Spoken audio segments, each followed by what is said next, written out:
السلام علیکم ورحمۃ اللہ وبرکاتہ۔ عزیز طلباء، میرا نام محمد نواز، میں آپ کا اسلامیات کا استاد ہوں۔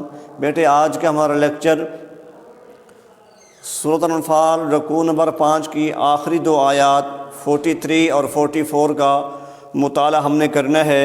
تو سب سے پہلے الفاظ معنی دیکھیں تاکہ بامحاورہ ترجمہ کرنے میں آسانی ہو۔ منام نیند، منام نیند، قلیلہ کم، قلیلہ کم، کثیرہ بہت، کثیرہ بہت، سلمہ بچا لیا، سلمہ بچا لیا، علیم واقف، علیم واقف، صدور یہ صدر کی جمع ہے، سینہ جس کا مطلب ہوتا ہے سینہ، صدر کا مطلب کیا ہے؟ سینہ، اس کی جمع کیا ہے؟ صدور جس کا مطلب ہے سینو، مطلب کیا ہے بیٹے؟ سینو۔ جی، فی اعینکم تمہاری نظروں میں، فی اعینکم تمہاری نظروں میں، فی اعینہم ان کی نگاہوں میں، ان کی نظروں میں۔ ٹھیک ہے بیٹے، یہ کم تمہاری، ہم ان کی، کم تمہاری، ہم ان کی۔ آیون یہ عین ان کی جمع ہے، عین ان کہتے ہیں آنکھ، نظر، نگاہ، تو آیون اس کی جمع ہے۔ فی اعینکم تمہاری نظروں میں، فی اعینہم ان کی نظروں میں، ان کی نگاہوں میں۔ امرن کام، امرن کام، مفعولہ کر ڈالے، مفعولہ کر ڈالے، ترجعو رجوع، ترجعو رجوع۔ تو یہ تھے الفاظ معنی۔ اب بامحاورہ ترجمہ دیکھیں۔ اذ یریکہم اللہ فی منامک قلیلا، اس وقت خواب میں خدا نے تمہیں کافروں کو تھوڑی تعداد میں دکھایا۔ فی منامک تمہیں خواب میں، تمہیں نیند میں، یری دکھایا، یری دکھایا، ہم ان کو یعنی کافروں کو، کافروں کو تمہارے خواب میں یا تمہیں نیند میں، قلیلہ تھوڑا کر کے دکھایا، قلیلہ تھوڑا کر کے دکھایا، ولو اراکہم کثیرا، ولو اراکہم کثیرا، اور اگر بہت کر کے دکھاتا، یعنی اگر تعداد زیادہ کر کے دکھاتا تو پھر کیا ہوتا؟ اللہ نے فرمایا لفشلتم، تم جی چھوڑ دیتے، تم ہمت ہار جاتے، لفشلتم تم ضرور ہمت ہار جاتے، نامردی دکھاتے، جی چھوڑ دیتے۔ تین معنی لکھے بیٹا، دو ایکسرسائز میں لفشلتم کے کہ تم ضرور ہمت ہار جاتے، نامردی دکھاتے، اور ایک معنی یہ ترجمے کے اندر لفظ کے نیچے لائن میں لکھا ہوا ہے کہ تم جی چھوڑ دیتے، تم جی چھوڑ دیتے۔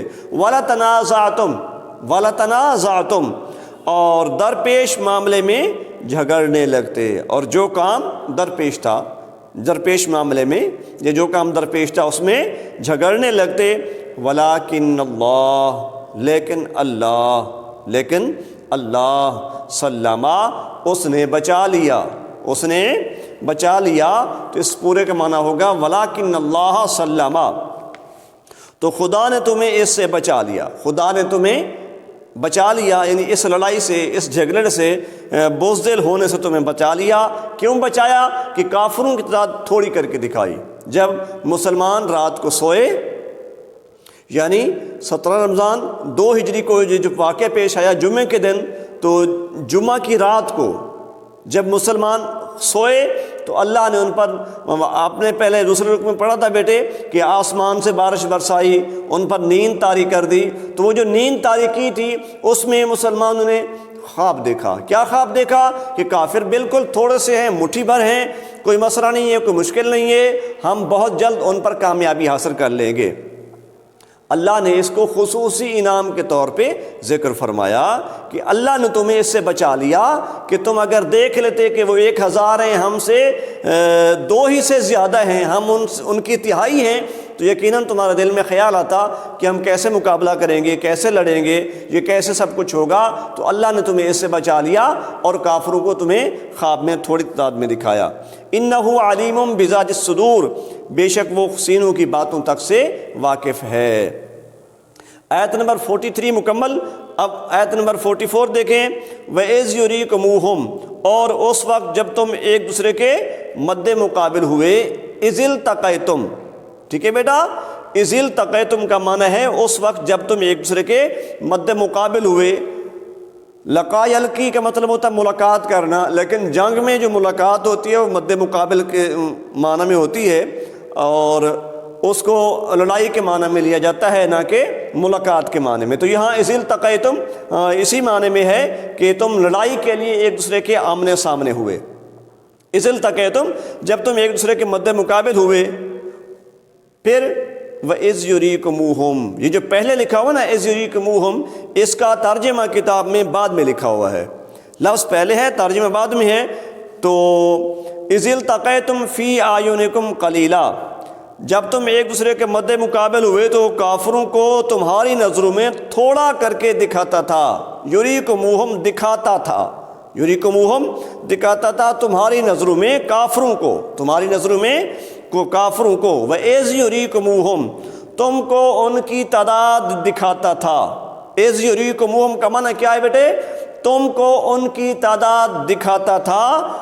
اِذْ الْتَقَيْتُمْ جب تم ایک دوسرے کے مد مقابل ہوئے، قلیلہ تھوڑی، تمہاری نظروں میں تھوڑی تعداد میں دکھاتا تھا، کافروں کو تھوڑا کر کے دکھاتا تھا۔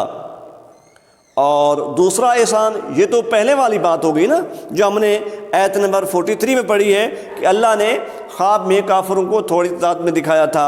اب جب مد مقابل ہوئے، صبح ہوئی، صفیں بنی جنگ کے لیے، جنگ کی تیاری ہو رہی تھی، اس وقت بھی مسلمانوں نے اپنے دشمن کو دیکھا تو تھوڑا محسوس کیا، کیونکہ جب کوئی چیز دور سے دیکھی جاتی ہے تو وہ کم محسوس ہوتی ہے، تھوڑی نظر آتی ہے۔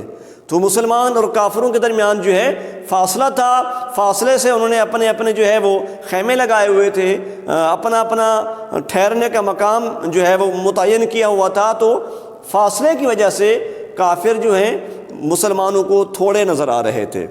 اب جو دوسری بات ہے وَيُقَلِّلُكُمْ فِي أَعْيُنِهِمْ، وَيُقَلِّلُكُمْ فِي أَعْيُنِهِمْ، اور تم کو ان کی نگاہوں میں تھوڑا کر کے دکھاتا تھا، تم کو ان کی نگاہوں میں تھوڑا کر کے دکھاتا تھا۔ کیا مطلب؟ یعنی جس طرح تم کافروں کو تھوڑا محسوس کر رہے تھے، خواب میں بھی تم نے دیکھا کہ تھوڑے ہیں، اور جب آمنے سامنے ہوئے تو بھی تم نے یہ محسوس کیا کہ تھوڑے ہیں، اسی طرح اللہ نے کافروں کو بھی سبز باغ دکھائے، سہانے باغ دکھائے کہ مسلمان تھوڑے سے ہیں، اور حقیقت بھی یہی تھی کہ مسلمان تھوڑے سے تھے، اور وہ بھی لڑنے کے لیے آمادہ ہو گئے، وہ بھی لڑنے کے لیے آمادہ ہو گئے کہ انہوں نے بھی ملاحظہ کر لیا کہ مسلمان تو مٹھی بھر ہیں، اور یقیناً مٹھی بھر تھے، اس میں کوئی شک والی بات ہی نہیں ہے۔ لِيَقْضِيَ اللَّهُ أَمْرًا كَانَ مَفْعُولًا، تاکہ خدا کو جو کام منظور تھا اس کو کر ڈالے، تاکہ خدا کو جو کام منظور تھا اسے کر ڈالے۔ کافر جتنے مرضی اپنا جو ہے جتھا اکٹھا کر لیں، اپنی فوج بنا لے، اور مسلمان چاہے ایک بھی کیوں نہ ہو تو اللہ کی مدد کے ساتھ ہے، اس کے مقابلے میں کافر ویسے ہی تھوڑا ہے، کافر ویسے ہی تھوڑا ہے۔ کسی کے خیال میں کسی کے ذہن میں یہ بات نہ آئے، کسی کے ذہن میں یہ خیال نہ آئے کہ اللہ نے، جبکہ وہ تو 1000 تھے اور اللہ نے تھوڑے کر کے دکھائے، کیوں؟ یہ تو جھوٹ ہے، جھوٹ نہیں ہے، بلکہ قلت جو ہے وہ غیر مسلموں کا مقدر ہے، اور کثرت جو ہے وہ مسلمانوں کا مقدر ہے کہ اللہ ان کے ساتھ ہے، اللہ ان کے ساتھ ہے۔ تو یہ اللہ نے ایسا کیوں فرمایا کہ کافروں کو مسلمان تھوڑی سی تعداد میں دکھائے اور مسلمانوں کو کافر تھوڑی تعداد میں دکھائے؟ اس کی وجہ کیا ہے؟ لِيَقْضِيَ اللَّهُ أَمْرًا كَانَ مَفْعُولًا، کہ جو کام خدا کو منظور تھا اسے کر ڈالے۔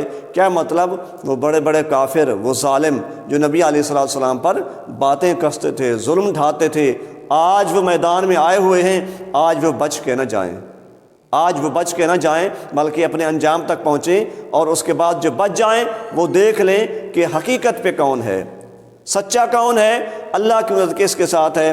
خدا حق سچ کو ظاہر کرنے کے لیے اللہ نے یہ معاملہ فرمایا کہ مسلمان کافروں کو تھوڑے دکھائے اور کافر مسلمانوں کو تھوڑے دکھائے۔ اللہ نے فرمایا وَإِلَى اللَّهِ تُرْجَعُ الْأُمُورُ، اور سب کاموں کا رجوع خدا کی طرف ہے، سب کاموں کا رجوع کس کی طرف ہے؟ خدا کی طرف ہے۔ تو یہ تھا بیٹا ہمارا آج کا لیکچر۔ اب ذرا ہوم ورک دیکھ لیں کہ مشقی سوال نمبر 2، غزوہ بدر میں مسلمانوں کی کامیابی کے لیے کس خصوصی انعام و احسان کا ذکر فرمایا. کس خصوصی انعام و احسان کا ذکر فرمایا؟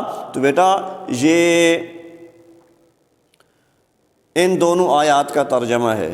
ٹھیک ہے، آپ اگر پوائنٹ میں لکھنا چاہتے ہیں تو کوئی بات نہیں، پوائنٹ بنا لیں کہ مسلمانوں کو خواب میں کافر کی ذات تھوڑی کر کے دکھائی، اور اگر زیادہ کر کے دکھاتا تو مسلمان جی چھوڑ دیتے، ہمت ہار جاتے، اللہ نے اس سے بچا لیا. یہ 2 پوائنٹ ہو گئے. تیسرا پوائنٹ یہ کہ جب جنگ شروع ہونے لگی اور دونوں طرف سے جو ہے وہ فوجیں جو مجاہد تھے مسلمان اور کافر جو تھے وہ جب صف آرا ہوئے، یعنی ایک دوسرے کے مد مقابل ہوئے، تو اس وقت بھی کافروں نے مسلمانوں کو تھوڑا محسوس کیا اور مسلمانوں نے کافروں کو تھوڑا محسوس کیا. ٹھیک ہے، اس طرح پوائنٹ بنا کے لکھ سکتے ہیں، اور اگر دونوں آیات کا ترجمہ لکھ دیں گے تو بیسٹ ہو جائے گا. اسی لیے میں نے ہوم ورک میں اسی سوال کو 2 جگہ پہ دیا ہوا ہے کہ آپ پوائنٹ میں بھی یاد کریں اور ساتھ ساتھ ان دونوں آیات کا ترجمہ بھی لکھیں گے تو یقیناً آپ کو اچھے طریقے سے سوال یاد ہو جائے گا. اس لیکچر میں اگر کوئی بات آپ کو سمجھ نہیں آئی تو میرا ٹیکسٹ میسج کے ذریعے، کال کے ذریعے رابطہ کریں. آپ کی رہنمائی کے لیے ہم حاضر ہیں. اللہ آپ کا حامی و ناصر ہو. السلام علیکم ورحمۃ اللہ.